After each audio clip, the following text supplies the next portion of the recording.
today's edition of One Single Story. It is August the 19th, day 231, and we're going to look at a passage that spans the end of one chapter and the beginning of another. 2 Kings, the end of 24, the beginning of 25, which is probably a good time for us to remind you that the chapters and verses were added later, much later, just in the last few hundred years, really, for our benefit, to make it easier. When there was a printing press, and it wasn't part of the initial story. And so it says, Zedekiah was 21 years old when he became king, and he reigned in Jerusalem 11 years. His mother was Hamutal, the daughter of Jeremiah from Libnah. But Zedekiah did what was evil in the Lord's sight, just as Jehoiakim had done. These things happened because of the Lord's anger against the people of Jerusalem and Judah, until he finally banished them from his presence and sent them into exile. A cross-reference here for this story would be Jeremiah 37. So we're reading in Jeremiah right now. So Jeremiah 37 would tell you a little bit more about this story. But it talks about Zedekiah doing evil in the sight of the Lord. But verse 20 is the one that is, I want to begin with. It says, these things happened. So he became king and did evil. Those are the things that we know have happened. These things happened because the Lord's anger against the people of Jerusalem and Judah, until he finally banished them from the presence, from his presence, and sent them into exile. It says, or let me say what I read. Okay, what I read is they did evil because that was part of God's plan. That's what I read. It says these things happened. He became king, and they were evil because the Lord's anger against the people. So the Lord was working through all of this. That's what I should say. Is disobedience a part of God's plan?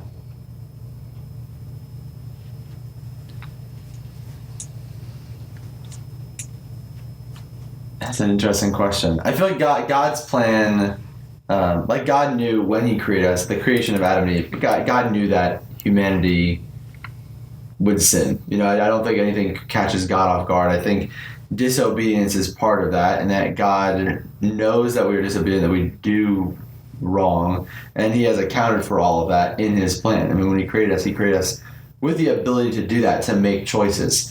And so I feel, I do feel that, like we've talked about before, how God is, even through our own faults, even through our own mistakes, God is still able to work through those. But in this case, like we were just talking about, is that God specifically used his disobedience. So I think disobedience is, definitely part of God's plan, and that God, even in our sin, it's not like God makes us sin, but I think God uses the sins that even we commit, or the bad things that we do. God can still use that in his grand plan, but it still is sin, still is bad, and it still hurts people. Even this, God allowed the bad things to happen, allowed him to do this bad stuff because of his anger against Jerusalem and Judah.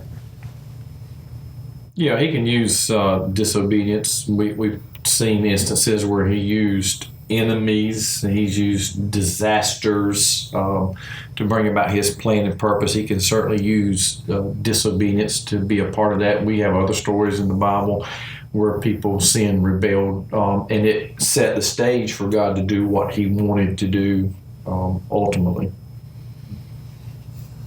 So going into verse 25, it says, so January 15th, during the 9th year of Zedekiah's reign, King Nebuchadnezzar of Babylon led his entire army against Jerusalem. They surrounded the city and built siege ramps against his walls. So we've not been many days talked about this particular process. Jerusalem was kept under siege until the 11th year of Zedekiah's reign, so roughly 2 years. By July 18th, in the 11th year of Zedekiah's reign, the famine in the city had become very severe, and the last of the food was entirely gone. So the siege goes on for 2 years. It creates a famine in the land where they can't get food in or out. I would assume that even inside the city, they're having to spend most of their time, money, effort, and resources defending the city, so nobody has time to grow crops and, work on their vineyards. The question that I have is, how do we tell the difference between a natural famine and a man-created famine? And how do we tell the difference between a season and a reason?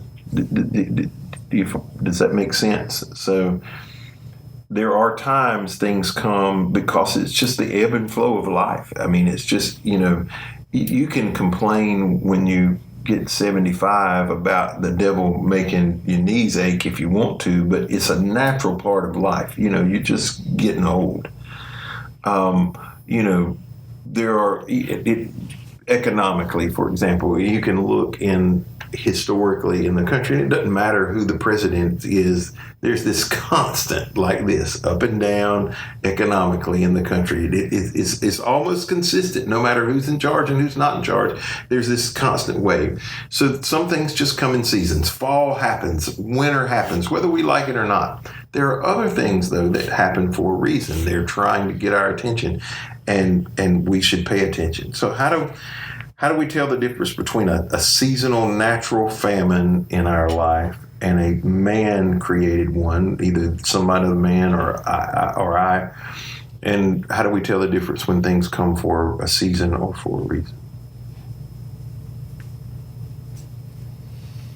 Well, I think in every example we've looked at, the people always knew ahead of time that trouble was on the horizon. They had a warning from God. It was a divine word.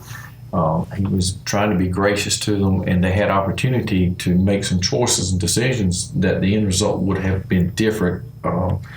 And I'm convinced that in those times and seasons in our own life, God is giving us signs and warnings, trying to speak to us. Whether we listen to them, whether we are aware of them, we may be oblivious to them, or we just ignore them and blow them off and do our own thing, then sometimes we are forced into those seasons because of those things. Yeah, I think sometimes it's hard to tell. I do find that there are some natural things that we have an opportunity to stop, that do come. But for instance, I will get old someday, like you were saying. I will get old someday, and yes, I'll have creaky knees and things like that. And I could just accept that, or even though I'll probably still have that, I can still work out, I can still walk, I can still do things that that'll help me as I get older, that'll keep me healthier so I can be better for longer. And yes, while it is natural, I can have some impact in that, and so I shouldn't just make up excuses all the time for, it's going to happen anyways, because there are things that we can still have an impact in our lives. But I do think there are a lot of things that we do cause ourselves, and we try to blame it on outside forces or things because it's easier that way, than taking responsibility for it. I think God shows us grace even in those situations, but still, sometimes we just got to be aware that we do have an impact and we should take precautions. Yeah, I think there are things we blame on other people or try to make them reason that are just seasons. And I think there are other things that are seasonal or that have a reason that we try to blame it. Oh, bad stuff happens to everybody, and we try to discount it when in reality we need to.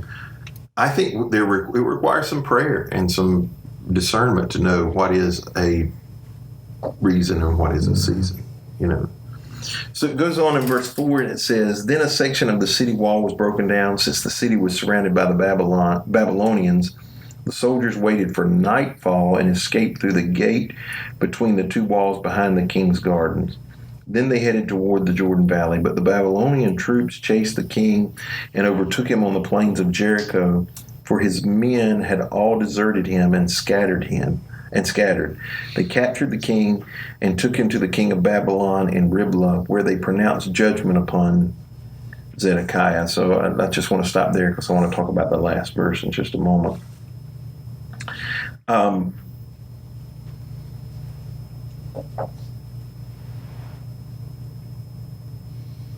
How do famines cause us to make desperate moves that we know are not going to turn out well?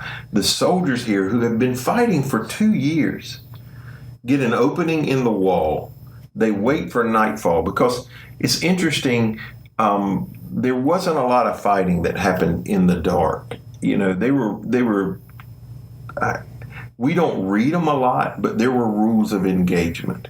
You know, so when one would retreat, the other army would retreat. That was just the king may go out to fight, but you didn't kill the king. You know, that was not typical of how they approached things.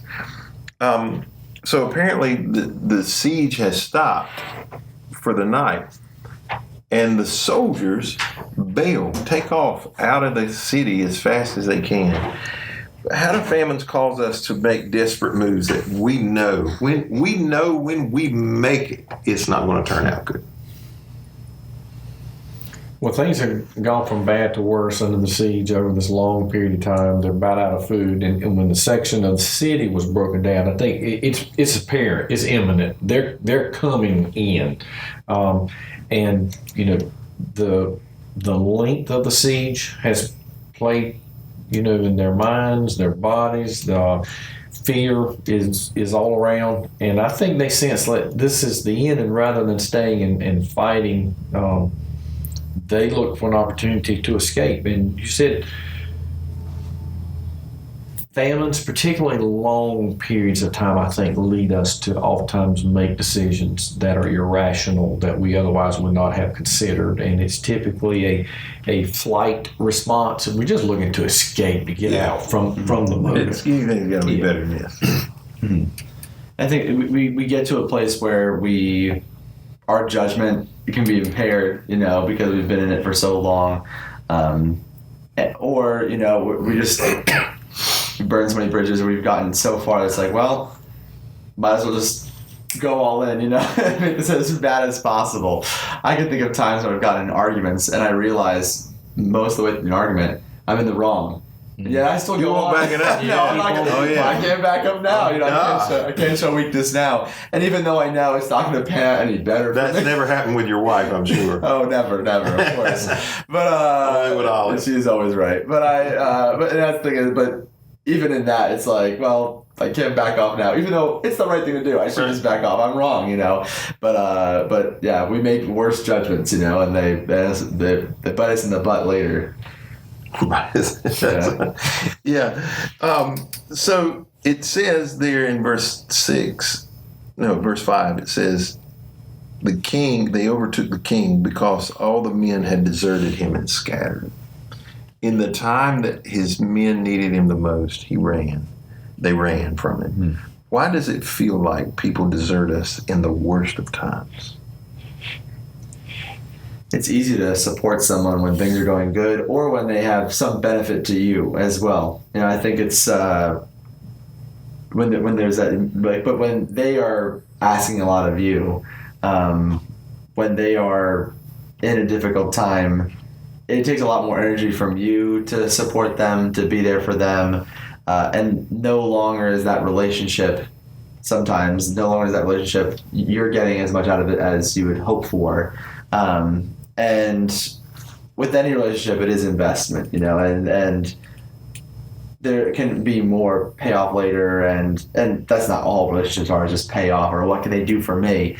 But we treat it that way a lot of times. And I think when you're being demanded of a lot, when someone's in a difficult situation, it's so much easier to just back off, and then when they get better, I can come back into it, you know.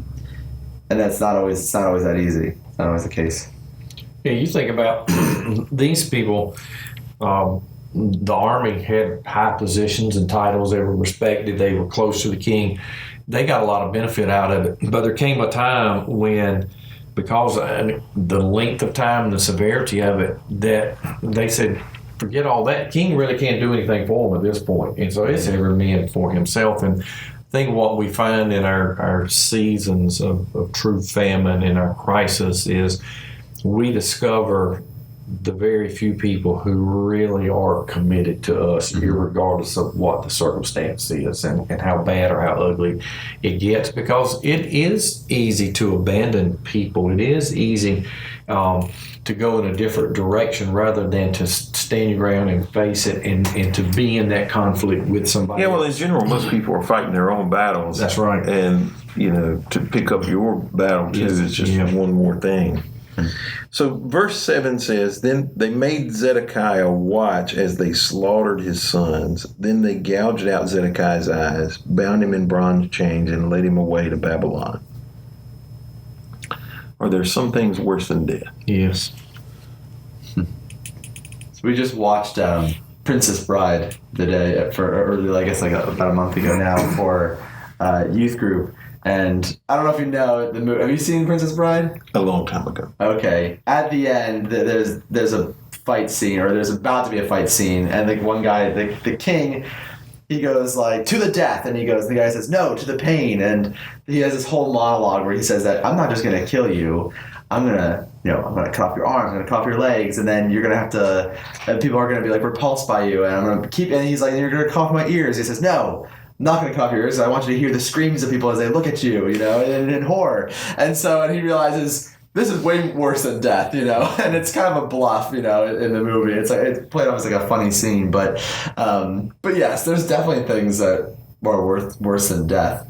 We think of hell. Like eternal death, and not just pain, but I think there's a few things that I can think of that are worse than death. Yeah. Going back through this and spending some time on it, verse 7 was difficult for me to process because I tried to put myself in that story, in that moment where, all that had happened, the siege, the famine, everything's falling apart. And as bad as that was, though, to get to this point where he has to watch the killing of his own sons. I don't know of anything that would be worse than that. And it's the last thing he sees. It's the last thing that he does see. And so that imprint is in his mind because we see that he loses his own eyes, but that thought, those scenes play out over and over and over again, which has to be the worst torture. And I tried to equate that to where we are and live today. And I thought about parents who have a child who has a terminal illness that's struggling, that's extrapolated out over a long period of time.